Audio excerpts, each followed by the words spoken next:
felices. Y hay conspiradores claros, si uno quiere, valga la palabra, conspiradores están de moda hoy en día, contra la felicidad. Una de ellas es la envidia.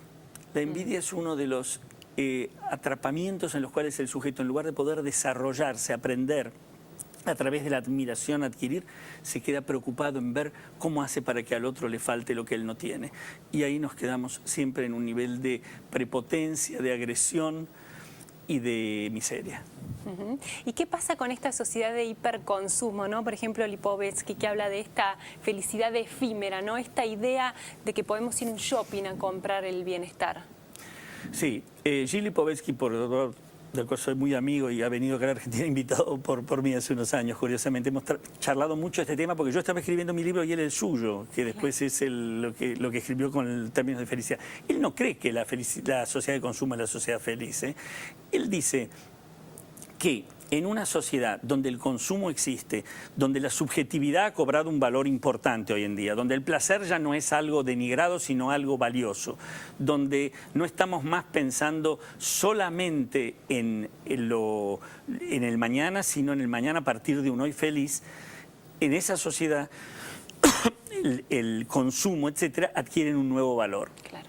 Es decir, él habla que en la sociedad de consumo, si eso está presente, puede haber una ética y puede haber un cuestionamiento que nos permita acceder a la felicidad. En cambio, si quedamos atrapados solamente en el consumo como el último paso, como aquello que nos va a dar la felicidad, ahí es donde vamos a quedar, como decía Lacan, no tanto como consumidores, sino como consumidos, ¿no?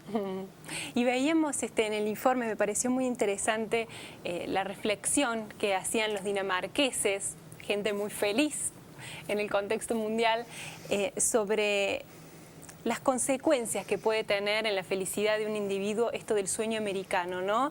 ¿Qué pasa con los deseos desmedidos, la ambición desmedida? Muy, muy interesante, porque en los dinamarqueses, cuando se hablaban de homogeneidad, no hablaban de uniformidad en términos de homogeneidad, masificación. Hablaban como de una sociedad que parece respetar al prójimo, parece respetar al otro. Y por lo tanto, todos están en un determinado nivel de posibilidades de desarrollo personal. Entonces allí se sienten como acompañados, se sienten integrados, hay lazos, hay puente, hay trama social y por lo tanto desde allí las aspiraciones pueden ser mucho más auténticas. Y por otro lado es una sociedad, yo he estado varias veces, que construyó lo que tiene, no es que le vino de... los Estados Unidos, lo exitoso de lo americano, los muchos éxitos de Estados Unidos, no provienen tampoco de los sueños, ¿eh?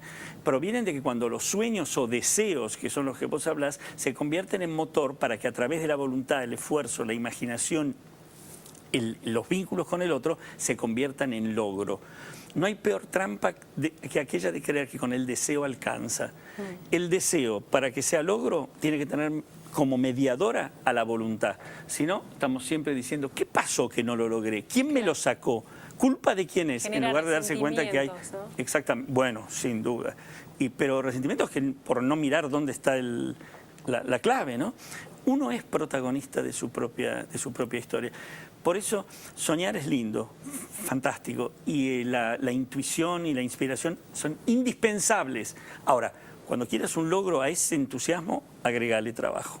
Trabajo creativo, agregale preguntas, llamar al otro, aprender, jugar, arriesgar, aceptar que algunas veces te va a ir bien y otras veces te va a ir mal. No el exitismo ese, ¿no? Claro, no un exitismo del todo nada, claro. No el ganador y el perdedor absolutos, no el campeón y el fracasado. ¿Sabes que hay subcampeones? Hay un tipo que salió tercero y lo aplaudís también porque son varios.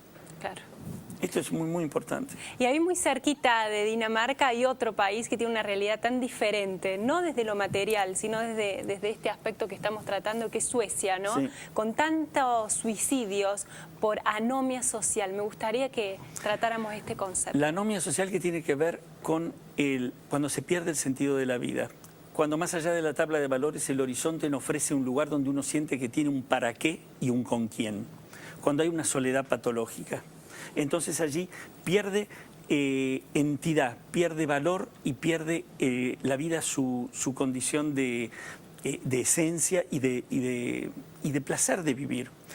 Esto lo ves mucho, entonces claro, se empieza con depresiones, se empiezan con desganos, se empieza a buscar soluciones mágicas o bebidas o drogas, Claro. y se empieza a empobrecer el proyecto vital personal, que siempre está integrado a un proyecto grupal. Por eso en una empresa, cuando yo trabajo con empresas, por ejemplo, ¿qué es lo interesante de trabajar con la empresa?